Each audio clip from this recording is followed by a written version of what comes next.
Rivendell, a beautiful, idyllic, ethereal place, and yet also a place with a dark past founded in dark times.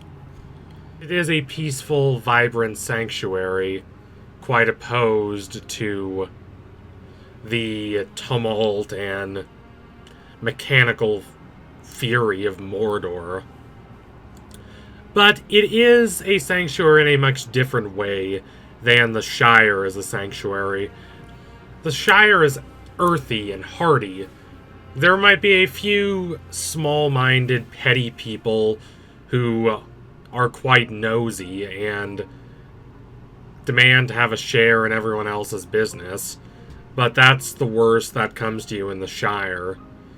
You might have a few arrogant, self-impressed people trying to sell your belongings when you return home, but typically you are not going to see the kind of violence and bloodshed that characterize most parts of Middle-earth. The Shire is Edenic, which makes the eventual ruin and decay it falls into during the War for the Ring that needs to be reversed by the scouring of the Shire all the more devastating. Rivendell is a very different place. It's mystical and enchanted. It is a sacred space, the kind of space that can be very easily manifested in soft fantasy, but not in hard fantasy. By soft versus hard fantasy, I mean primarily what one means when someone talks about having a soft or hard magic system. That being whether there are clear, empirically derived rules for how enchantment and magic work that can be studied systematically, or whether it's more mythological and folkloric. And in The Lord of the Rings, the magic system and the entire world is certainly softer and looser. It's more about experience and how one responds to the mysteries and strange ambiguities of the world instead of all these very hard and fast rules of how things are supposed to work. These kinds of enchanted worlds can better convey all that is beyond our positivistic, materialist view of the world, where everything is just data points. Everything is just numbers and statistics and graphs and measurements. There is a lot of value to all those statistics, but there's also a lot that can't be measured by them, such as sacred space, a space set apart from the humdrum, ennui-inducing rush of ordinary life. A purified space where one can become devoted to forces beyond all the typical pursuits that one goes about on an ordinary basis. Rivendell exemplifies that concept. It is alive. Not just having alive things in it, but being alive as a place, being animate. It is enchanted. It is a cleansed and purified place, free from the pollution of the outside world.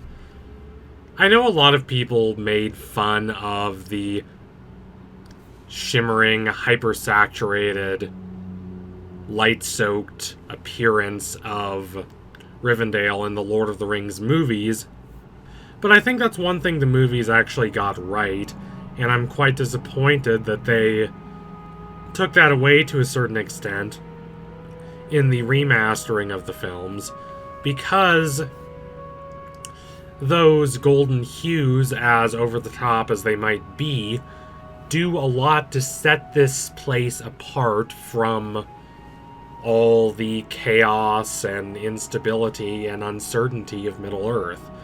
This is a different place, the movies and books say. This is a place of rest, of recovery, of focusing one's mind and one's heart, and gaining a clearer perspective on oneself and the outside world. Yet, while the movies do capture how enchanted and special Rivendell is, they don't quite capture the latent sadness beneath that shimmering, enchanted, mythic surface. Now, you could perhaps argue that it is much easier to convey details about the history and mythology of a place in literature than in film. In film, you can either do it implicitly, which is hard to do right, or you can do it in a voiceover, which is clunky and awkward. In literature, you can describe the history of a building, or a monument, or an overlook just as easily as you describe its physical appearance, which Tolkien does quite well. While Tolkien's style harkens back to the pre-Raphaelites and beyond them, to myth and legend and old storybooks, as opposed to the historian style that George R. R. Martin tends to take, for instance, it is still very much a style where you can interweave the past with the immediate physical, empirical reality presenting itself before you. They are inevitably connected. Locations have a past here. There is a real sense of history and tradition and heritage beyond what is immediately observed. There are songs in this world. There are legends. There are all these stories attached to these different places that very much affect and mediate the experiences characters have with these places. And that's not really a sense that you get in the movies. As much as I love the movies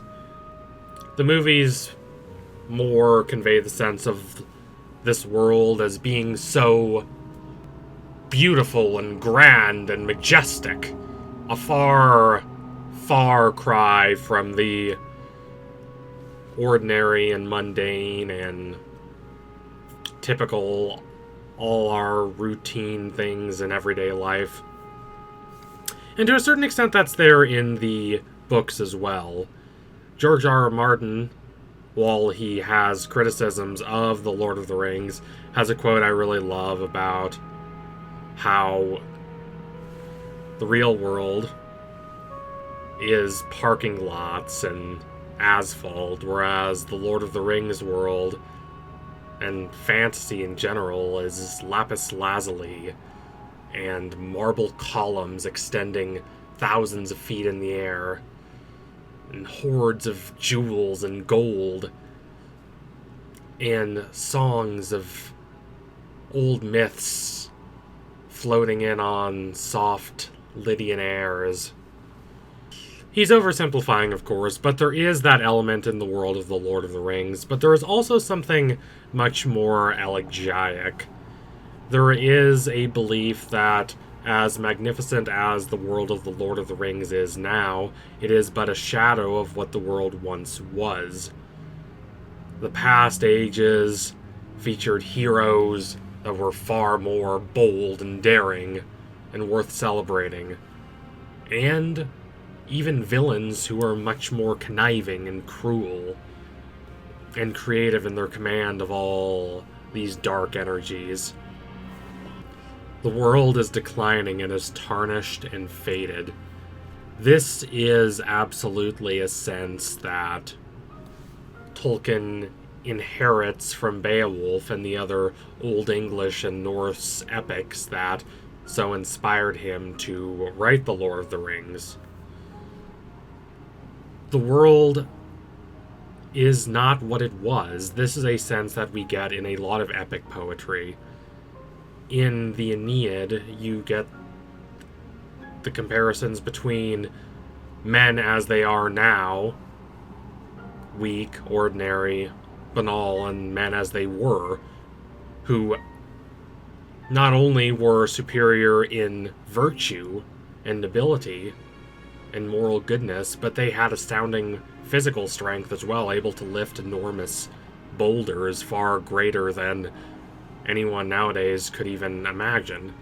Now, you could say this is kind of ridiculous, and to a certain extent it is, but think of the logic of myth. Why are you returning to these old stories? It's not necessarily that the world was better back in those days, though you could say it was, but that the world in those days had the sense of virtue and enchantment and mystic wonder that the world nowadays lacks, and so we are returning to that heightened, lyrical, mythological world in a hunt to find meaning. And even in the old epics, there is the sense that what was before was even greater.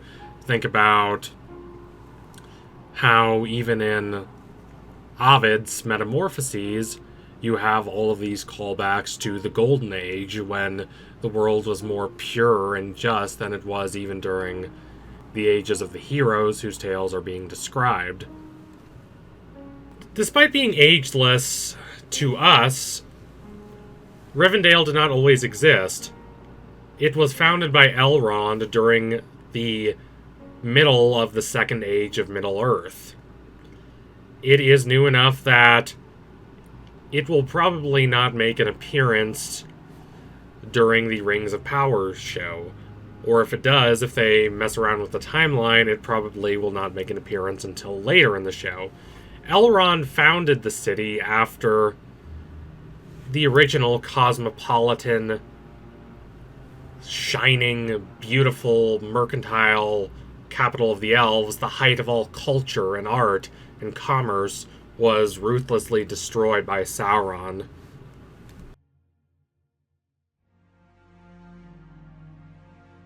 This is the city of Eregion. Sorry if I'm mispronouncing that. This was not just a propulsive, electrifying city. We're not in the modern age. Don't think of modern London. Think of, say, medieval Venice. This beautiful, vibrant, almost unreal city filled with people committed to trade and commerce, yes, but more than that, to this quest of acting in concert with others in the pursuit of a greater ideal beyond them.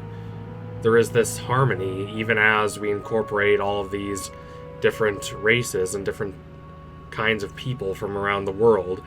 Elves and dwarves even interacting and trading together and getting along in a way that is not very common in Middle-earth. It was organic and vibrant, and then it was wiped out. And Rivendell exists in the dark shadows cast by the ruins of that city. It is a city concocted for a fallen age.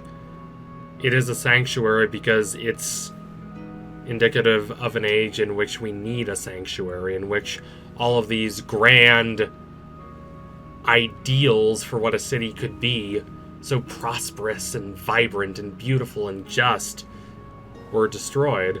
And now we need to try and seek refuge in the fallen, bleak world that we live in.